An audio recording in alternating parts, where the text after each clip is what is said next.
हिंद साथियों, स्वागत है आपका अपने यूट्यूब चैनल स्मार्ट फौजी भाई में।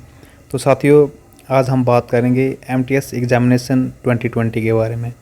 तो दोस्तों, आज एसएससी-जीडी ने अपनी ऑफिशियल साइट पर जो एमटीएस का एडवर्टाइजमेंट है वो जारी कर दिया गया है। 2020 की वैकेंसीज़ का एडवर्टाइजमेंट जो है वो जारी कर दिया गया है और फॉर्म कब से स्टार्ट होने वाले हैं उसकी भी जानकारी दूंगा मैं आपको।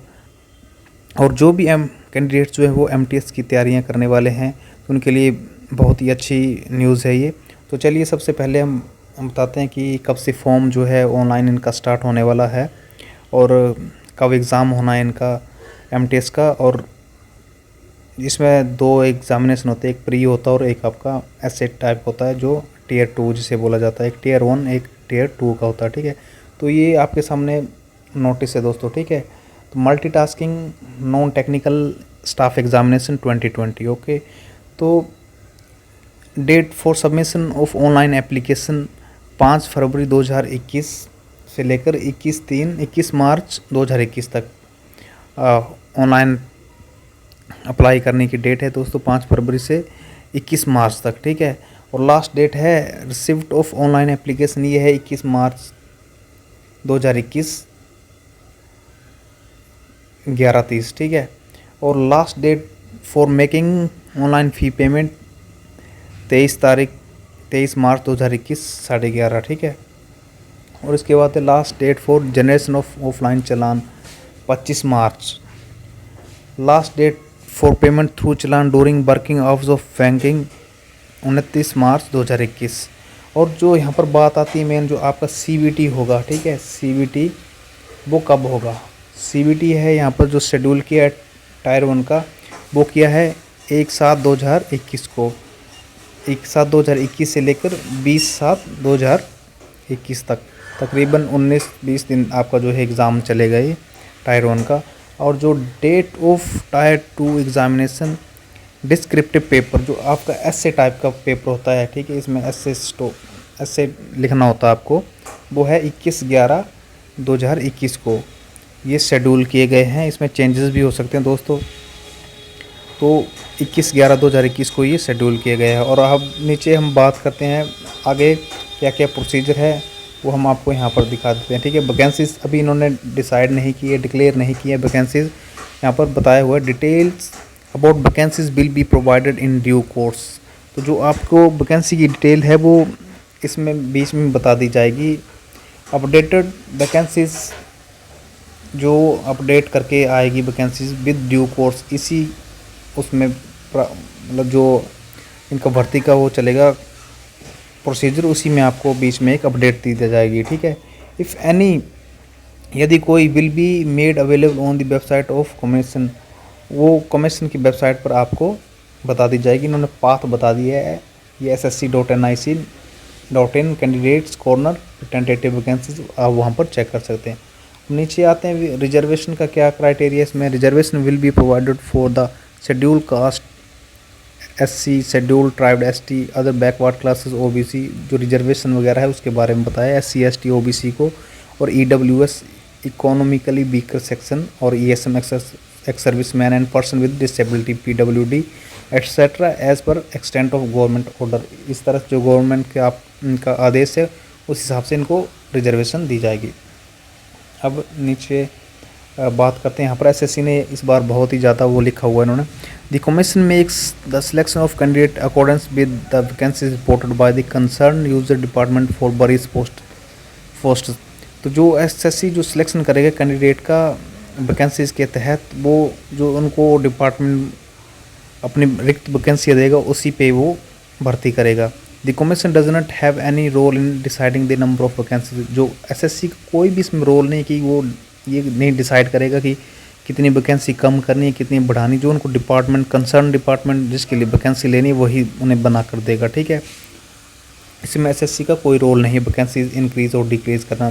जो भी वो बताएंगे कि हमें इतनी वैकेंसी चाहिए, इस पर आप नोटिस निकालो, ठीक है, उसमें अपडेट करके आपको बता दिया जाएगा।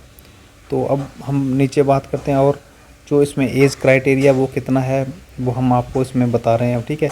तो दोस्तों, जो एज क्राइटेरिया है वो इस बार 1/1/2021 से इन्होंने कट ऑफ डेट जो है आपकी 1/1/2021 से लेंगे, ठीक है। The age limits for the post as for the recruitment rule of various user department, ठीक है। तो 18 से 25 जो है वो आपको जनरल की एज रखी गई इन्होंने, ठीक है। और दूसरी 18 से 27 year age on the cut off rate candidates born before 2/1/1994 and not later than 1/1/2003, ठीक है। तो इस बार जो कट ऑफ डेट है वो 1/1/2021 रखी गई है, ठीक है। और रिलैक्सेशन आपको पता ही है, SC/ST को जो 5 साल, OBC को 3, PWD अनरिजर्व को 10 ईयर्स और PWD OBC को 13 ईयर्स, PWD SC और ST को 15 ईयर्स, ओके। अब मेन जो इसमें मेन पॉइंट है दोस्तों, जो फॉर्म अप्लाई का है वो उसके बारे में आपको मैं बता देता हूँ। वो जो पॉइंट है इसमें नीचे यहाँ पर, ठीक है, प्रेफरेंस का। तो प्रेफरेंस किस बेस पे देनी है, आपने क्या करना है क्या नहीं, वो यहाँ पर आपको बताने वाले हैं हम, ठीक है।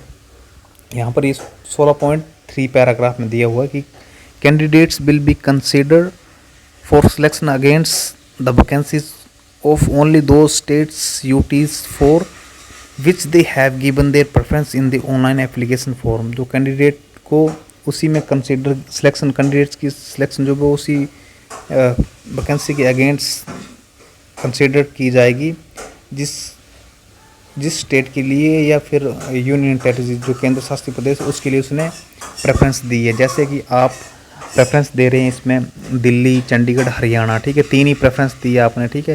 तो आपको सिर्फ जो मेरिट बनेगी उन्हीं वैकेंसीज में लिया जाएगा। जब आप मध्य प्रदेश से हो, सपोज दैट आप मध्य प्रदेश से हो और आपने 3 के लिए इनको चूज़ किया, तो आपको वहीं की वैकेंसी मिलेगी और उसी पे मेरिट बनेगी, बाकी कहीं भी नहीं होगा, ठीक है।